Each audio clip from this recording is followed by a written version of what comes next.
Salve a todos.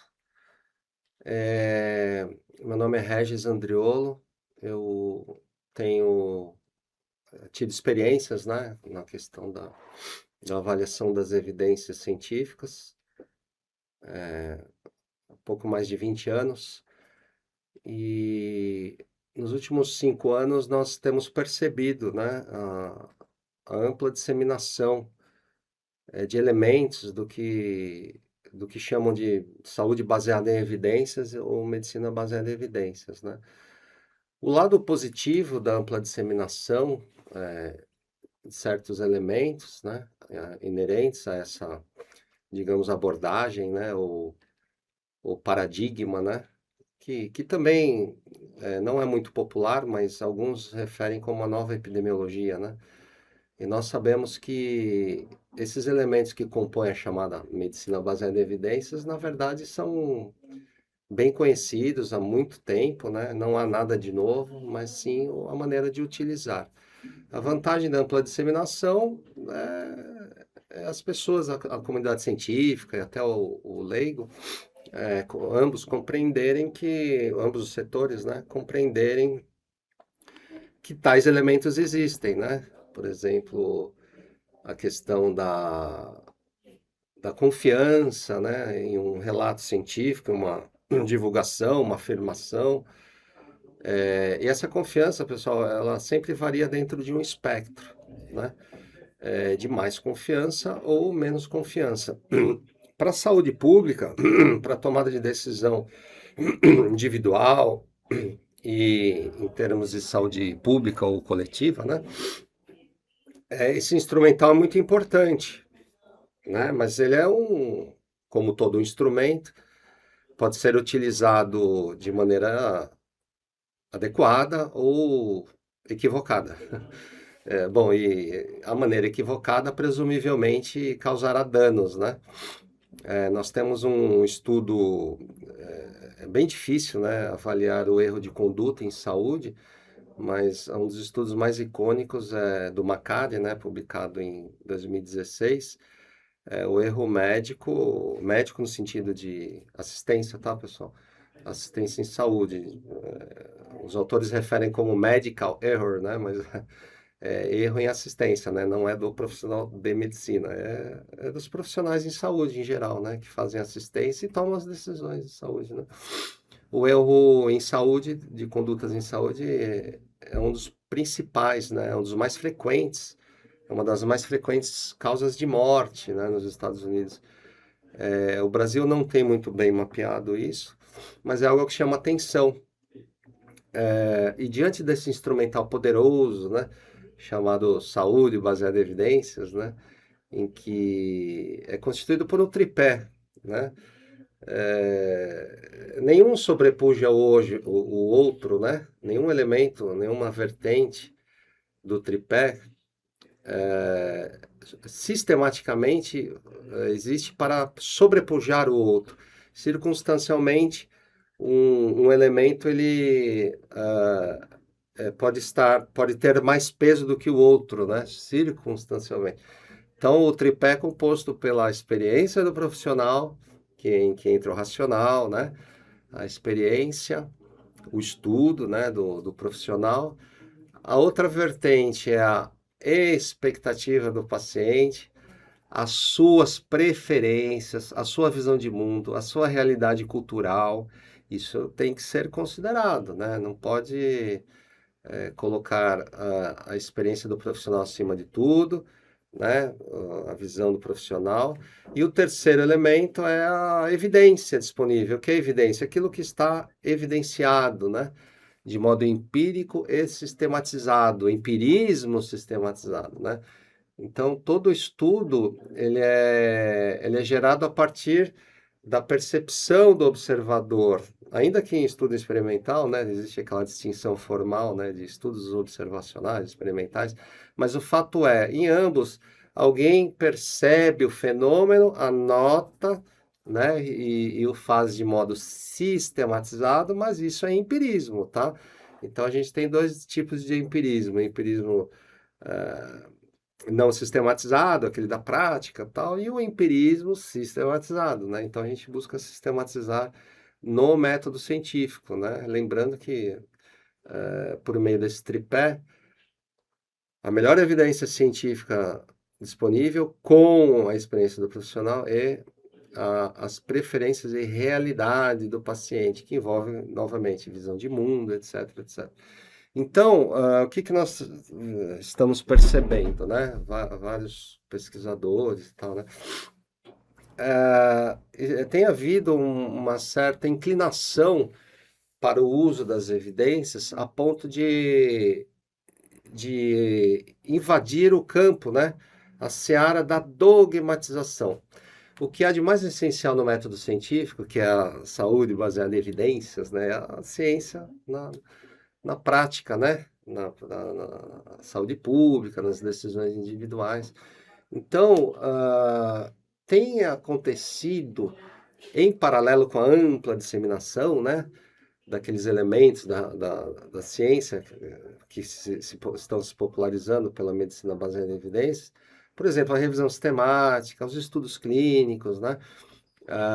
O rótulo, né? Um estudo controlado e randomizado. Olha, um estudo controlado e randomizado é um trabalho humano como qualquer outro, sujeito a vários ruídos, possivelmente, né? Então, não é porque há uma revisão sistemática, um estudo controlado, randomizado, duplo cego, né? Em que a verdade necessariamente esteja circunscrita por esses trabalhos humanos, né? Então, nós estamos observando uma certa inclinação, então, da sociedade, inclusive da comunidade científica, para a dogmatização das autoridades, né? Autoridades científicas, o que eu me refiro é uma revista científica, um pesquisador famoso, etc, etc. Então, a ideia aqui é que, subsequentemente, a partir das exposições que nós fizermos aqui, sobre questões clínicas específicas, intervenções, né? É muito importante que essa base aqui esteja disponível para todos, tá bom? Espero que seja bastante útil, né? Então, a ideia é desdogmatizar o método científico. Lembrando que o método científico é, digamos, né, para quem exercita, né, a arte de refutar a hipótese, né? A base é a refutação, é a contestação, né? E a contestação ela é tão mais justificável quanto mais elementos empíricos sistematizados ou até não sistematizados, né? A lógica também entra muito nisso, né? Na medida em que elementos de refutação estejam disponíveis, tá? Ainda que não sejam os mais aceitos, é, é, não podemos refutar hipóteses baseadas em consenso apenas, né? A, a refutação ad populum, por exemplo, né? Porque a maioria. Nós temos que nos atentar para o fato concreto, tá? De modo mais ou menos adequadamente sistematizado, né? Então, é um mix de plausibilidade com demonstração, né? Dentro de um espectro de confiança, claro, né? Então, é a base da ciência é a refutação. A base da universidade é a refutação. A base das instituições científicas é a refutação. Entre as instituições científicas, nós temos dentro da saúde, né, nós temos as agências regulatórias, elas possuem base científica, ou pelo menos deveriam, né? Do mundo inteiro, ok? Então aqui é algo mais filosófico barra teológico, né? Porque, aliás, a teologia ela tem a base filosófica e a filosofia é a mãe da ciência, ou é o pai da ciência, né? A filosofia difere da ciência no sentido de que, aliás, a ciência, né, seria o a mais, um a mais, né? Possui um elemento fundamental a mais em relação ao conhecimento filosófico no âmbito, no sentido de que você parte para o empirismo, né? A observação do fenômeno, como ele se dá no mundo real, no mundo natural, né? No natural, ele é diferente do sobrenatural, né? O sobrenatural nós não medimos, né? Não temos instrumentos, e no mundo natural, ou digamos real, né, no âmbito natural, é basicamente transformar aquilo que você observa em números para poder reduzir as incertezas, né? Então não há concorrência entre números e pessoas, né? Como a gente observa por aí. O problema não está no número. O número ele é muito importante, é uma ferramenta importante para nós reduzirmos a incerteza. Todo fenômeno natural é, expresso em números, né? O tamanho de uma cadeira, é, é a glicemia do sujeito, é, a, é o potencial de ação da membrana, é a quantidade de hormônio, então tudo se expressa em números. Então não há dilema, né, entre bem-estar, pessoas e números, né? Aliás, as percepções subjetivas são passíveis de serem transformadas em números. A gente sabe que os métodos, sim, possuem suas imperfeições, né? Mas constitui um grande erro, né? Tratar a questão como se houvesse um dilema. Porque se nós sustentarmos esse dilema, jamais conseguiremos reduzir as incertezas, tá bom? Porque é o papel da estatística, que é muito usada nos estudos científicos, né, para nós tomarmos as decisões, ele usa números, né, mas é a arte da incerteza. O César Lattes falava muito isso, né? As teorias, elas passam, né? Elas são provisórias. Agora, o que fica é o empirismo, e cabe ao cientista melhorar a precisão do fenômeno, daquilo que ele observa. E isso é feito repetindo muitas vezes a observação em grande número de unidades de análise, de pessoas, de pacientes, né? E sempre que possível, nós devemos aumentar o número de observações para casos cada vez mais específicos, né? Fazer volume, para poder aumentar a precisão da estimativa. Ou seja, na física nós temos os experimentos são muito bem controlados, né? Temperatura, magnetismo, ondas, luz, e ainda assim você tem variabilidade nos fenômenos, né? Agora imagina no hospital, como é que, né? A variabilidade é muito grande, né? Então, por daí que surgiu a meta-análise, inclusive, né? Surgiu na física, depois foi para a área da psicologia, e na ciências da saúde começou na obstetrícia. E tanto é que justifica, né, o ícone lá, o logotipo da famosa Cochrane, né, que é muito utilizada, se popularizou bastante o trabalho da Cochrane com as meta-análises, tá bom?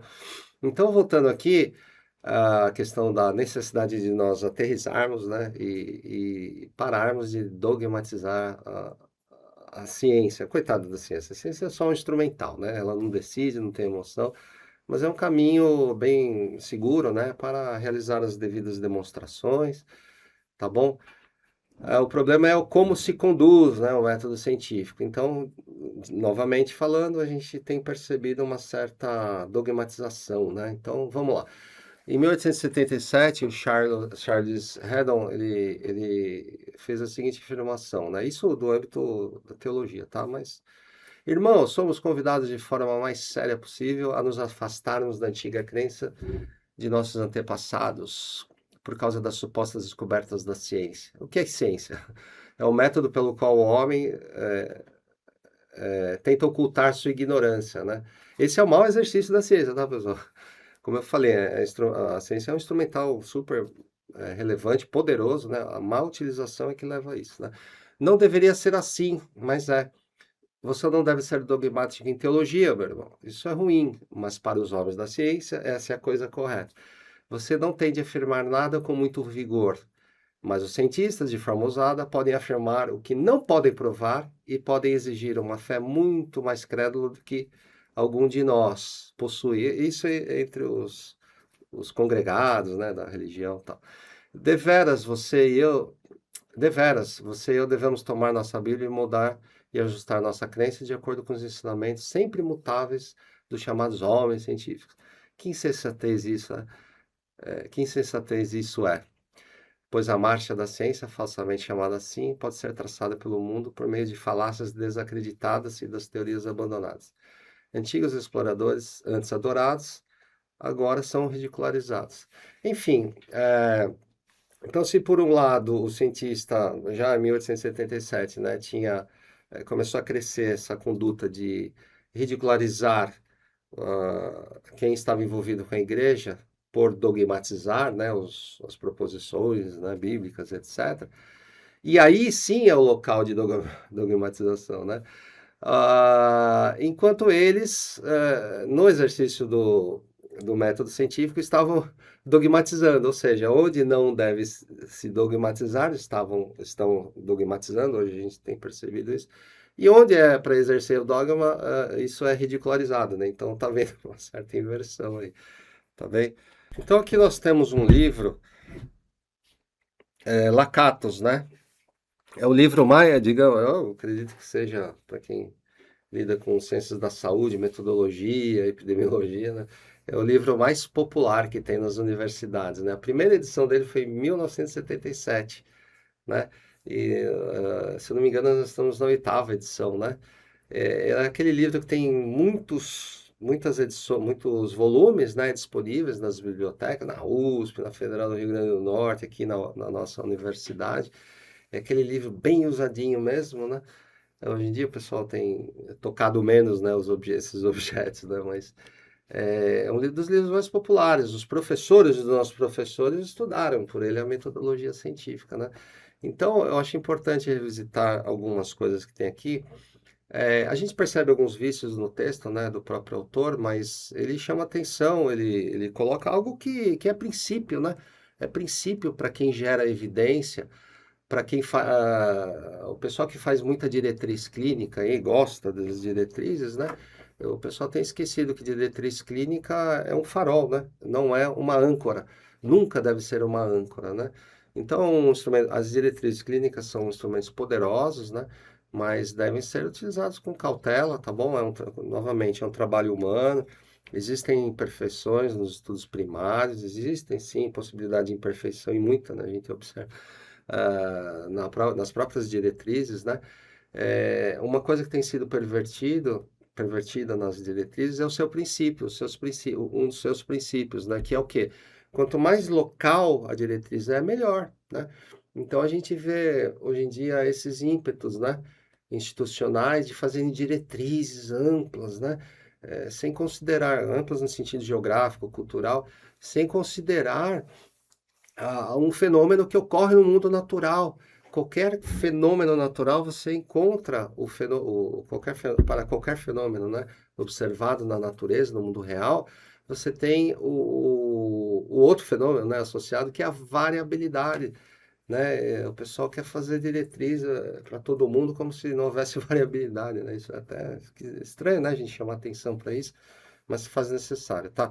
Bom, do autor, no capítulo 3 do livro Metodologia Científica, né, do Lakatos, eu costumo usar esse livro, ele é antigo, né, mas é princípio, tá, pessoal? Princípio, existem coisas do mundo real também, né, que a gente não é o tempo não muda, né, são coisas fixas, né, são os princípios, né, no mundo natural a gente tem as leis, que são imutáveis, né? Ou seja, zero de variabilidade. Tem princípio que sim é sujeito a alguma variabilidade, mas o fenômeno se repete muitas vezes. Então, eu vejo que nesse livro aqui, nesse capítulo, é bom que todos revisitem, porque é metodologia científica. O autor coloca aqui, né? Olha aqui que importante. A ciência não é o único caminho de acesso ao conhecimento e à verdade, tá? Então, ele coloca aqui os vários tipos de conhecimento, conhecimento popular, e coloca algumas características mais inerentes, tá? Agora, todos os tipos de conhecimento convergem num ponto, todos buscam a verdade, tá? É, todos têm algum nível de sistematização, inclusive o popular, porque o conhecimento popular é algo humano, e o humano, enquanto racional, sim, sistema tende a sistematizar naturalmente os pensamentos, né? Fazer as analogias, né? Poxa, se o bichinho descansa, tem que descansar para produzir no dia seguinte, e se a gente fizer isso num pedaço de terra, bora fazer rotação de terra para cultivo, será que vai aumentar a força? Ou pelo menos será que não vai diminuir? Isso é analogia, né? Isso vem do ser humano, tá? Então, quando ele coloca aqui que o conhecimento popular é uma crítica que eu faço ao capítulo, né? O conhecimento popular é assistemático? Não, ele tende a ser mais assistemático, mas ele por ser algo, um produto do racional humano, ele é sim sistemático, tá? Ele tem uma natureza sistemática, né, de sistematizar, que envolve racional, mas é mais propenso, né, a ser mais solto e tal.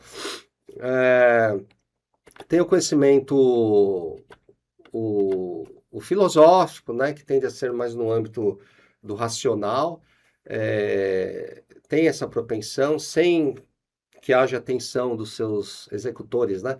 Ah, na questão do empirismo, né? De observar o fenômeno em si, como ele se dá na natureza, mas é claro, nenhum filósofo fica 100% imerso, né, no seu racional. Todos os filósofos, eles observam a natureza, né, os fenômenos e tal, mas ele é mais propenso ao racional, à sistematização, e é dada menos atenção à questão do fenômeno natural, né, do empirismo em si, tá bom?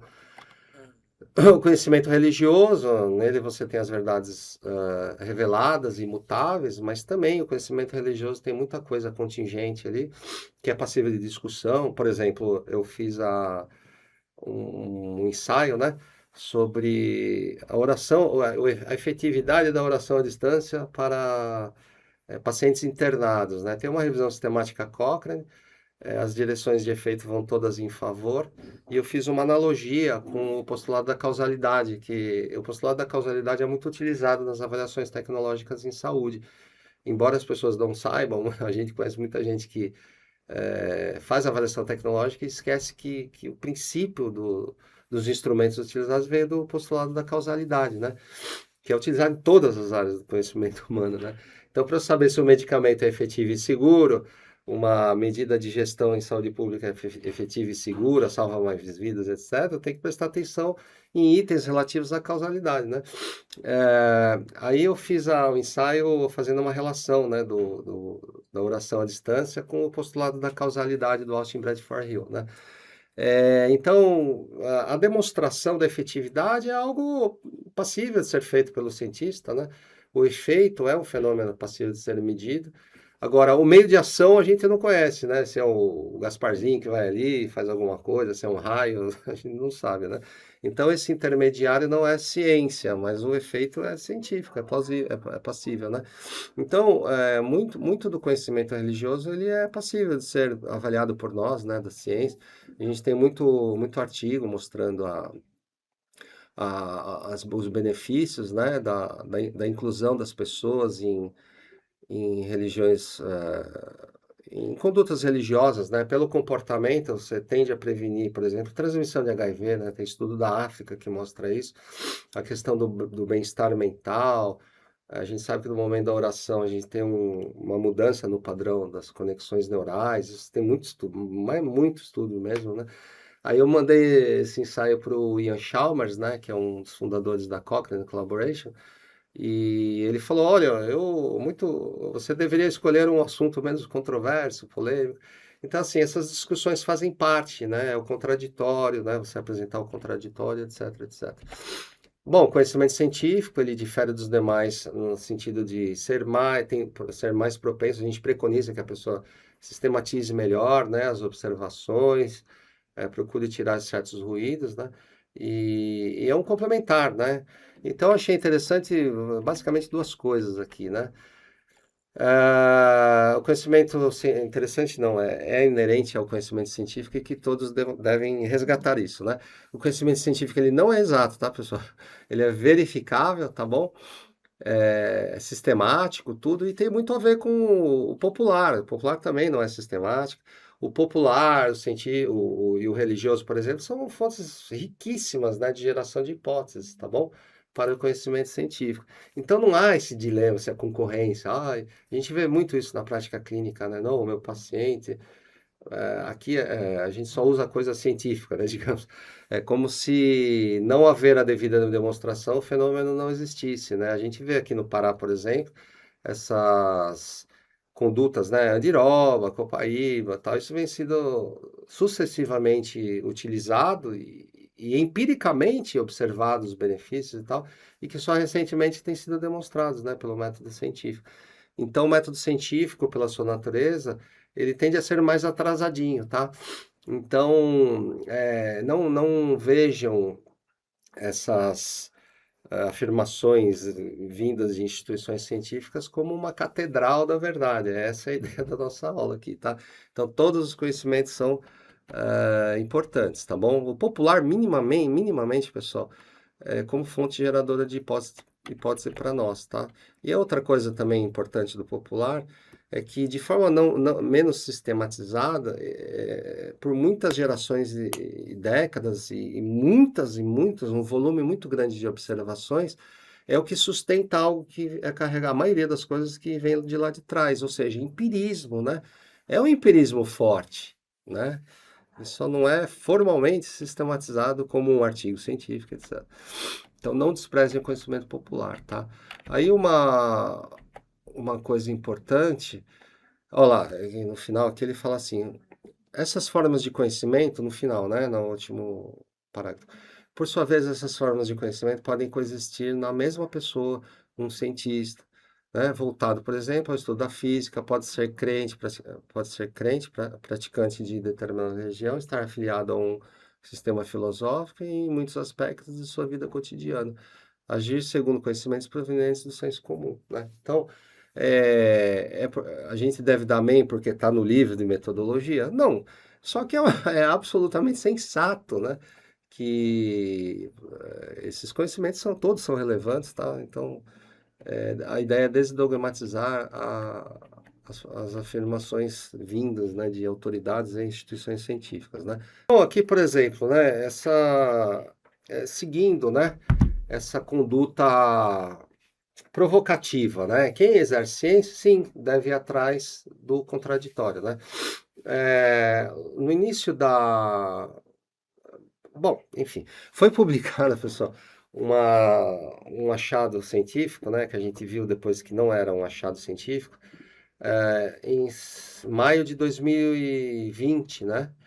Ao avaliar o artigo e de posse do conhecimento, né, das limitações do método científico, etc., nós percebemos que o artigo que dizem ser um artigo, né, que na verdade foi uma fraude com roupa de artigo, né, na maior revista do mundo, chamada The Lancet, maior revista do mundo. Olha, publicou, tá, amém, né? Não, não é assim, pessoal.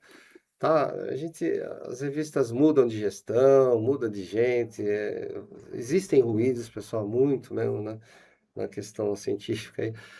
Então, ao se debruçar, quando nós nos debruçamos sobre o artigo, nós identificamos tantos equívocos, né? Tipo, todo estudo é sujeito a erro, etc. Mas, assim, coisas que o volume foi grande, né? E o tipo de erro que a gente percebe pelo volume que não foi erro não intencional, porque existem sim erros não intencionais, mas existem os intencionais.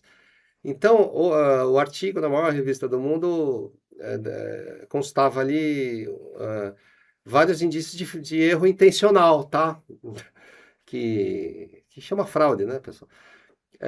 E no mesmo dia da publicação eu tive a oportunidade de mandar para o editor de uma revista, né, francesa, e ele publicou 4 dias após, porque nos dias subsequentes o editor entrevistou o autor do estudo, entrevistou outras pessoas bem conhecidas aí, né, tal. E 4 dias após foi publicado, né, essa sinalização que eu havia feito sobre elementos de fraude, tá, pessoal? Pessoal, no Brasil as pessoas acho que nem sabem disso ainda, né? Mas isso suscitou, tá? Essa publicação aí suscitou auditoria e foi descoberto mesmo que teve fraude, né? Na principal. A revista não se atentou para isso, né? Ao avaliar o estudo em 15 minutos, a gente identificou os elementos de fraude, né? E a pergunta que vem é assim, como é que os editores da revista não viram isso, né? Então, esse é um exemplo, dos, né? A gente tem uma vivência aí de 2 décadas nisso, e é muito frequente, tá, pessoal? Essas distorções aí que a gente sabe que não foram não propositais, ou seja, né? Então, aqui está o estudo, né? A gente tira o nome para não... Aqui é outro... é o próprio estudo, né? Esse aí. Então, a gente tira o nome aqui para não polemizar, né? Mas a ideia é o princípio, tá, pessoal? Então, o estudo foi publicado e eles chegam em certas conclusões aí, né, como eu disse para o colega aqui, né, Se o caminho todo foi errado e a conclusão é X, acho eu, pode ser, né? Pode ser, né, enquanto cientista, que a verdade esteja circunscrita no Y. Isso não é uma afirmação, mas é um racional, né, da gente, tá bom? Bom, a fraude foi descoberta, né? Como eu disse, no Brasil as pessoas não sabem muito, né? Tá aí, o escândalo da Third Sphere, né? Isso é público, né? Não é popular no Brasil, mas é público, né? Tá aí nas revistas, né? Uma empresa inventou os dados, distorceu dados de alguns países, inventou dados de outros, e a conclusão foi tal. Ué, mas se as custas de fraude, a conclusão é X de novo, né? Eu acho, talvez, né, a verdade seja Y, né? Enfim. Mas cabe a nós, enquanto cientistas responsáveis, né, para questões que interessam a saúde individual e de grande das populações do mundo, a gente tem que sinalizar, né, pessoal? Não pode ficar. Bom, aqui uma matéria também publicada 2 meses depois, 3, mas no Brasil a gente não vê isso, né? Tá aí, ó, publicado numa revista de grande circulação internacional, né? Popular, inclusive, né? A The Guardian, né? A revista The Guardian, que é uma revista de ampla disseminação, né? Para leigos lá, né? Na Inglaterra, no Reino Unido. E aí eles falam, tá, né? O mundo sabe disso, né?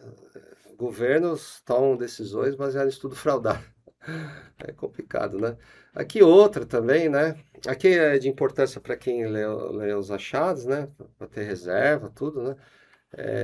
Aqui é o seguinte, o autor ele chega a conclusões também, né? Certas conclusões, mas na discussão em um lugar onde ninguém lê, jornalista não lê, muitos tomadores de decisão não leem artigo, né? A gente sabe disso, a pessoa vai na conclusão, né? O que que o autor falou. Então ele reconhece num lugar onde ninguém lê, talvez para se proteger a posteriori, mas ele coloca assim: olha, ele chega a uma certa conclusão, mas ele coloca uma discussão, né? O nosso ensaio possui várias limitações. E tem um ponto que me chamou bastante atenção, tem cursor aqui, não, que é esse aqui, ó. Ah, ó, o nosso estudo não pode nem refutar e nem aceitar, né? Nem confirmar, nem refutar. Nenhum dos dois, nem o benefício, nem o malefício. Ou seja, nosso estudo não serve para nada. Só que esse estudo, pessoal, ele foi usado amplamente. E, poxa, a gente não viu, né, os autores se manifestarem, né, eles ficaram quietinhos, né? Então, assim, enfim, né, são coisas que a gente detecta aí com experiência e tal. Aqui outros problemas também, né? Teve o pesquisador do Imperial College que disseminou amplamente uma certa informação aí, né, sobre um problema aí sanitário, né? Mas quem estuda o assunto sabe que ele fraudou os dados também, né, do Imperial College, né? Então tem vários artigos que falam disso, né, publicados, né? Olha aqui, enfim, são vários artigos, tá, que colocam o problema aí que para quem estuda o tema sabe que não houve honestidade ali, tá bom? Obrigado. Bom, e aí, confirmando tudo isso que a gente vem falando, né? Saiu esse estudo sueco aí em 2024, né? O sujeito fala assim: aproximado a 1 e 7 artigos são fake. Só confirma o que a gente observa, né? Diariamente, tá? Porque a gente lida com isso, né? Aqui é o estudo que nós fizemos, tá? Em 2007, nós, por um certo método. Quanto tempo fala? Desculpa. Por um certo método, avaliando as revisões sistemáticas publicadas na época, a gente chegou ao seguinte, com aproximação, né? Na área médica, para tomada de decisão, a gente tem 96% de incerteza na área médica. Nós publicamos isso em 2007, né? Aí, mais tarde, em 2023, o John Ioannidis, 22, né? O John Ioannidis, que é um pesquisador muito... Bom, aí eu vou estar me contradizendo, né? A falácia da autoridade, né? É um pesquisador bem reconhecido e aparentemente ele é bem honesto, né? Aí ele avaliou a qualidade dos estudos na medicina e chegou a uma conclusão similar à nossa, 15 anos após, né? Na área médica você tem o quê? 90% de incerteza, por conta de fraude, de má qualidade dos relatos, né? Essa coisa toda. Então ele coloca aqui, mais de 9 em 10 Intervenções a gente tem é o quê? Incerteza, muita incerteza, né? Praticamente 90% de incerteza. Ele seguia um caminho metodológico um pouco diferente do nosso, mas chegou a uma conclusão similar, né? Qual a conclusão? Baseado em artigos científicos, a gente tem muita incerteza, tá, pessoal? Então, de novo, daqui para frente, quando nós apresentarmos, né, as evidências e tal, vocês já vão saber, né, das forças e limitações do método científico, tá? Aqui é mais um conhecimento, tá bom? Ah, e o John Ioannidis, ele nos citou, né? Ele citou o nosso estudo aqui, né? Tá aqui, ó. 15 anos após, ele citou o nosso estudo, né? E o colega, esse rapazinho, né, o Fábio, John Marins, ele fez uma publicação no Instagram dizendo assim, olha, um pesquisador muito corajoso, ele publicou tal, tal, tal. E aí eu respondi, né, eu publiquei lá dizendo assim, nossa, então eu sou mais corajoso que ele, porque a gente fez isso 15 anos atrás. E a gente não tem a fama que ele tem, né? É isso. Então aqui tem outro colega também, o Peter Gotsky, né? Ele vem fazendo denúncias, né? Infiltrações nas instituições científicas do mundo inteiro, e ele publicou esse livro, né? Tem em português, tá? Crime Organizado, Medicina Mortal, né? E o crime organizado, né? Como a Big Pharma tem corrompido os cuidados em saúde, tá? Ele é um dos fundadores da Cochrane também. E atualmente ele resolveu abrir o instituto dele, Instituto para a Liberdade Científica, tá? E ele acabou deixando a Cochrane até por pressão, né? Ele sempre foi muito respeitado, esse senhor, né? Me parece também bem honesto. Eu tive a oportunidade de trocar um e-mail com ele, tudo, né? Mas infelizmente ele tem sido pressionado aí, tá? Aqui, sobre a questão da liberdade científica, o que tem a ver com a liberdade na hora da escolha, né, na tomada de decisão, a gente sabe que na bioética tem um princípio chamado decisão compartilhada entre médico e paciente, né? Tem o pessoal fala muito disso em congresso, né? Uma coisa linda, né? Bioética e tal. Só que a gente percebeu que num certo período aqui, as publicações relativas ao poder decisório, aqui a gente colocou o poder decisório do idoso, tá? Na relação médico-paciente. Quando nós fizemos uma busca, nós percebemos uma queda abrupta em um certo período nas publicações sobre esse caráter bioético muito importante, né? Ético, né? É um princípio fundamental, o direito de ajudar a escolher, né? Junto com o médico e tal. Isso depende também, né, pessoal? Acho que o profissional da saúde, né? Que tem um mínimo discernimento ético, que não precisa fazer curso para isso, acho que vem de casa até, né? É, ajudar a escolher junto com o paciente. Agora, é claro, se você percebe, né, que a pessoa é demenciada, não tem capacidade cognitiva, aí você vai decidir com a família, né? E assim sucessivamente, mas o direito primário de escolha, né, deve ser respeitado, tá bom? Então aqui o e-mail, né, com o Peter Gotsky, né, eu até cortei algumas coisas aqui, a gente não quer polemizar, tá, pessoal? Mas ele fez uma série de denúncias aí, a gente percebendo realmente, até antes dele se manifestar, né, nós vínhamos percebendo certos ruídos aí, né? E para finalizar, nunca esqueçam, né? A boa conduta é um composto entre as três coisas, né? A experiência, sim, do profissional, tá? O racional dele, a percepção, a do paciente, né? Respeitar as preferências, cultura, visão de mundo. E junto com isso tudo, não é carro-chefe, tá? Nunca foi. É aquela evidência formal sistematizada apresentada para nós. Aliás, é o corpo da evidência. Não se prenda a um estudo ou outro isolado, pelo amor de Deus. Então, muito obrigado.